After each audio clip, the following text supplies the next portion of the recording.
For me, I said, second term of Mr. President is not negotiable. So make we listen as Okpebholo give reasons why South traditional ruler need to support Tinubu. The unity of South is most important. How can we have unity without the input of our traditional rulers?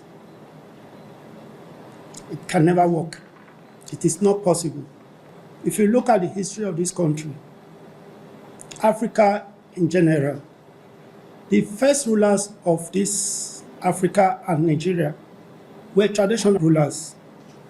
They are our fathers. They know the look and crowning of every community. They know who is who. They know those that are coming in as strangers. They know those that were born in that place. And they see them grow up. So that, for me, is very, very important to note that traditional rulers are people that we should hold on a very high esteem.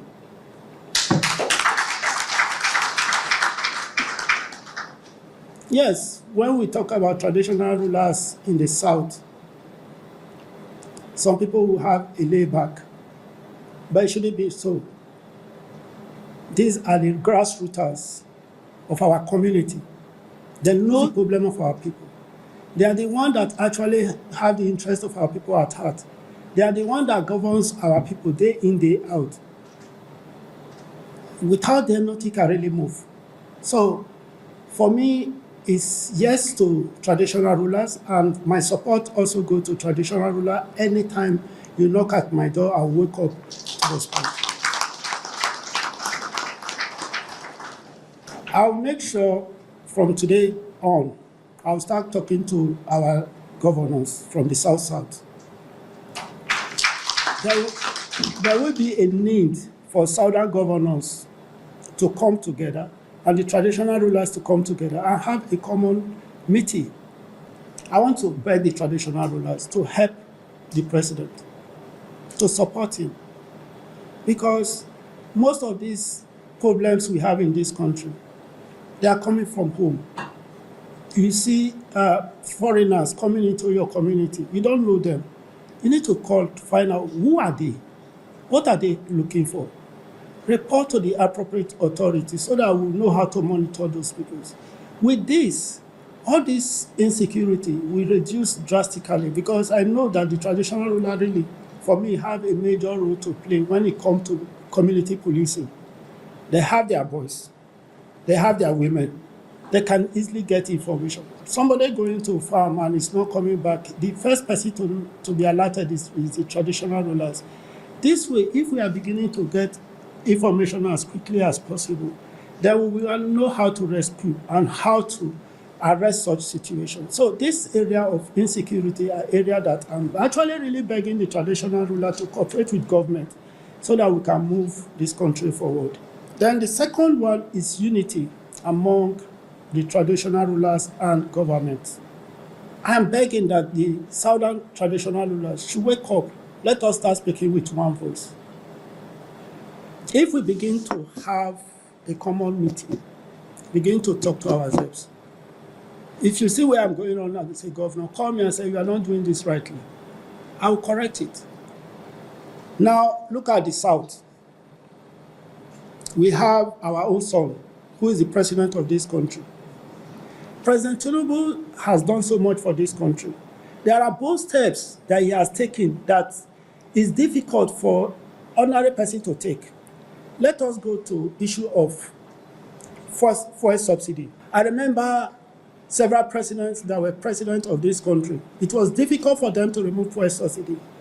But this man came with boldness to remove this fuel subsidy within a second. And today, the Nigeria governors, the Nigeria at large, we are enjoying it because those money were going to individuals' pocket. Why is it that now that allocation has increased? Because he used that bold step. Those money were going to individuals' pocket. And that's where their strength. This is one of the reasons that South will say, yes, this is our own. We must support him. Dollar racketeering was going on. There was subsidy in dollars, and which many people will say, how? They will just take 1,000, 1 million, $2 million, give to one individual. He will go to the market. Dollars of probably central bank is selling it for 360. Now somebody will take it to go and sell for 700, 800, 1,000. He has gotten dollar for 360 naira. He takes this dollar to the market and sell for 1,200. That is dollar racketeering. But this man said, no. If you are a businessman, buy for this amount, buy for 1,600 or 1,500. Then a common man buy for 1,500. Then we discover that racketeering is not there. So in the other way around, the money is now in the pocket of the government, and that is what they are sharing to every state today. So for me, I said, second term of Mr. President is not negotiable. Look at the tax reform. People were not educated about the tax reform. By the time I sat with my colleagues, I will look at the success and what it will bring to Nigeria at the long run. I said, no, this tax reform is something that Mr. President should be commended for. So now that you guys have watched the reason given by distinguished Senator Okpebholo why the South leaders and traditional rulers should vote for President Bola Ahmed Tinubu for the 2027 presidential election, what do you think? Please, I want you to write it on the comment section, like, and please share this video. Thank you.